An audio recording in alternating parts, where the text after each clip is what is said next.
Kumusta po kayo? Ngayon is May 15, 2024. 7:15 na ng gabi. So, nagluluto ako ngayon ng dinner namin ni Andy. So, pinakita ko kanina. Sabi ko, magluluto ako ng green Thai curry pork.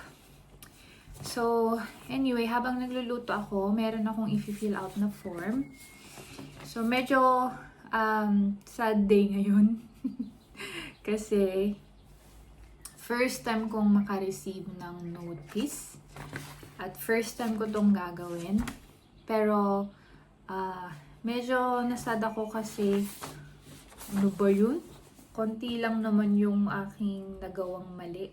But anyway, hindi ko na to questionin kasi kailangan nating mag-respond dito sa letter. So, may pinadala sa akin ang police. Ayokong ma-police. So, ang nangyari ay I was caught over speeding. So, dun sa speed limit na 30 miles per hour, na-record ako na nagda-drive ng 37 miles per hour. See? 7 miles per hour lang yung difference. Pero, iaano na nila ako. Dalawang yung options. Una is yung mag-undergo ako ng educational course. Meaning, i-re-educate ako kasama ng ibang mga may mga notice ng speeding.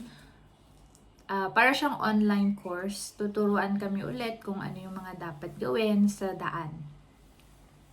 So anyway, yun yung isang option, pero depende sa police kung ibibigyan ba ako ng chance. So sana yun yung ibigay sa akin. Which mag-undergo na lang ako ng course. Anyway, yung pangalawang option, which is yung sana hindi, is magbabayad ako ng fine.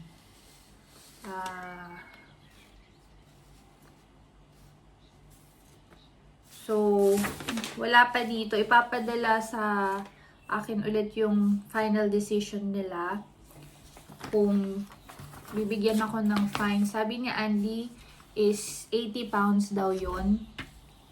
And also, pagka fine ka nila, may 3 points na ako doon sa aking license. So, meaning, kapag nakailang points ka na sa lisensya mo, I think 12 points. Pag baguhang driver ka, 6 points daw. Pero pag matagal ka nang nagte-drive, like 12 points. So, kung nakailang points ka na, kukunin yung lisensya mo. Which is ayaw natin. So, ako, careful ako nagde-drive talaga. I followed the speeding speed limit sa daan. Pero one time kasi, may nangyari sa akin. So, nasa 40 miles per hour ako pala. And then, may nakita ako dun sa likod ko, yung kotse sa likod ko, nagfa-flash siya. Tapos, may nag-overtake din sa akin na isa pa na nagmamadali. So, parang sinasabihan ako na, ba't ang bagal mo? Parang ganun. And ako, 40 miles per hour naman ako. Madalas ako, all the time ako naka-speed limit.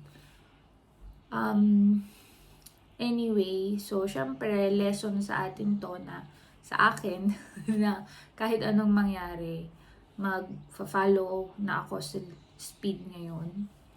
Kasi minsan parang nagmamadali na ako, ganun, sobrang go, go, go.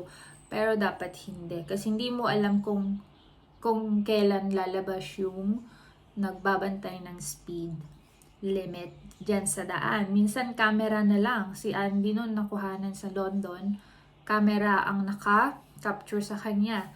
20 miles per hour naman yung sa kanya. And then, siya nasa 27 miles per hour ata. So, nag-undergo si Andy ng course. So, anyway, Hindi ko alam kung ano yung ibibigay sa akin na parang punishment kasi nag-overspeeding ako. Anyway.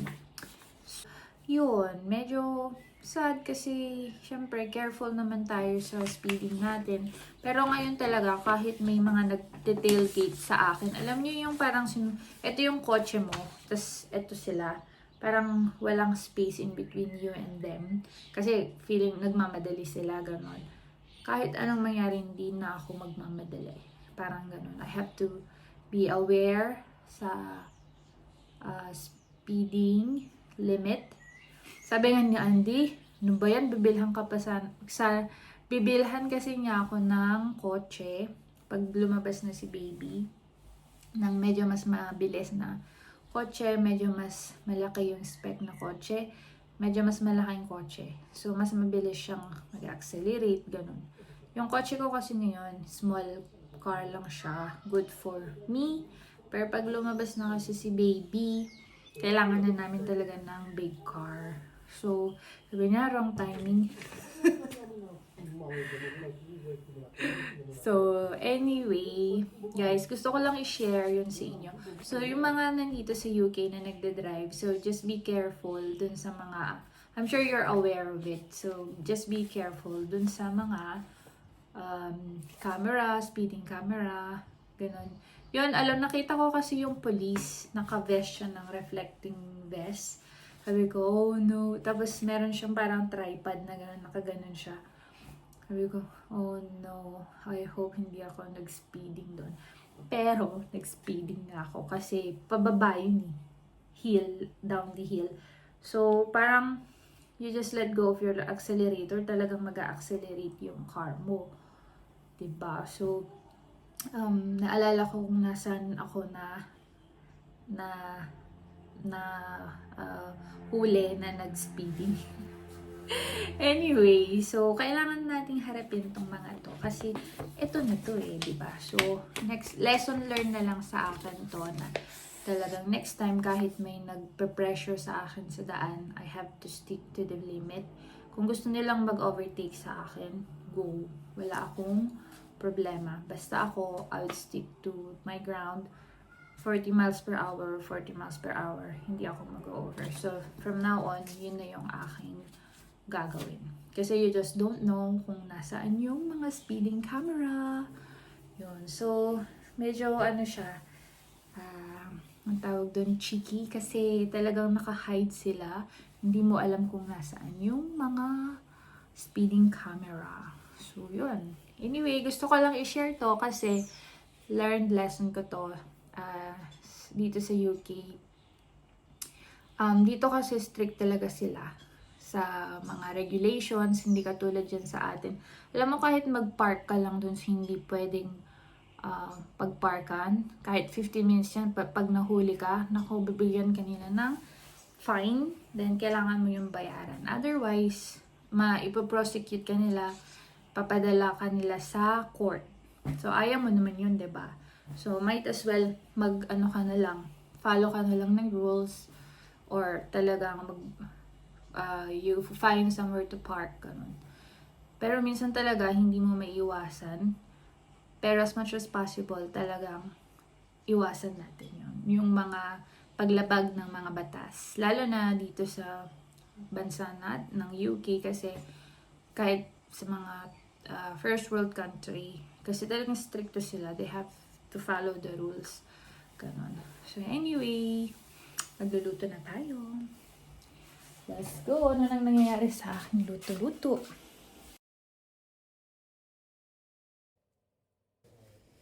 Hi family! So this time, magluluto tayo ng dinner.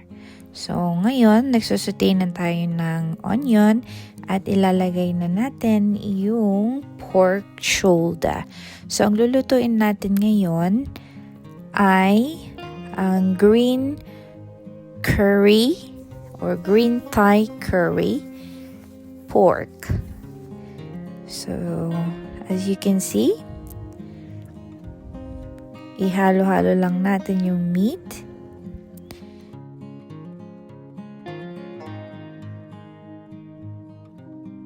So, ito yung ingredients natin. Ang green Thai curry paste. Meron din tayo ditong coconut milk in tin can. And also, lalagyan din natin siya ng green beans na hihiwa-hiwain natin mamaya. And of course, yung hiniwa-hiwa nating pork shoulder.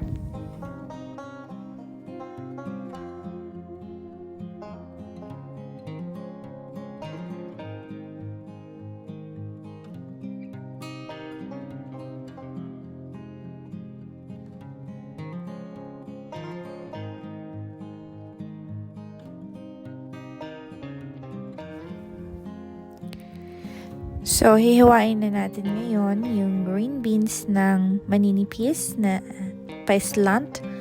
And then, ito yung husband ko. Magluluto na din siya ng rice. Para pag naluto na ang ating green Thai curry pork, luto na rin yung rice at the same time. So, ayan. Pinagluto ko siya ng rice para tulungan niya ako sa pagluluto.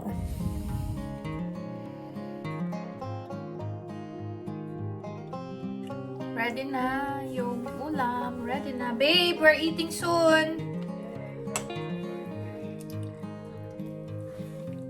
Tikman natin.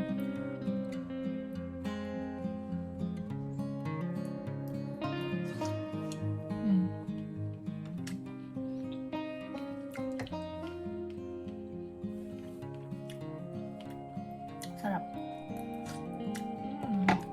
Green Thai curry pork.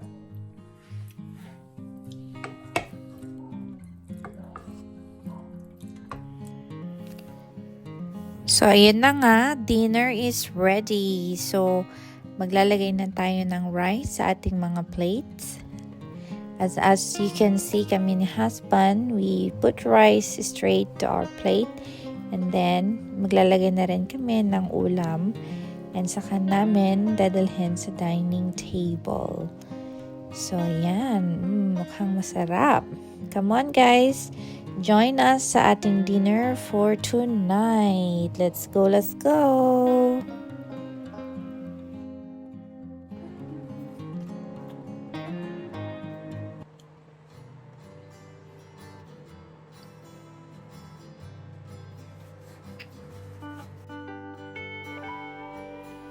Okay, family. Ang aming dinner ay nakaserve na at ready na kaming kumain. So, sana nagustuhan nyo itong vlog namin ngayon. And sana may natutunan kayo this time sa aming vlog. Enjoyin lang namin ang aming dinner ng aking husband. Sana magkaroon din kayo ng magandang dinner like us. So, hope you enjoyed this vlog and see you again in our next one. Okay, take care, bye!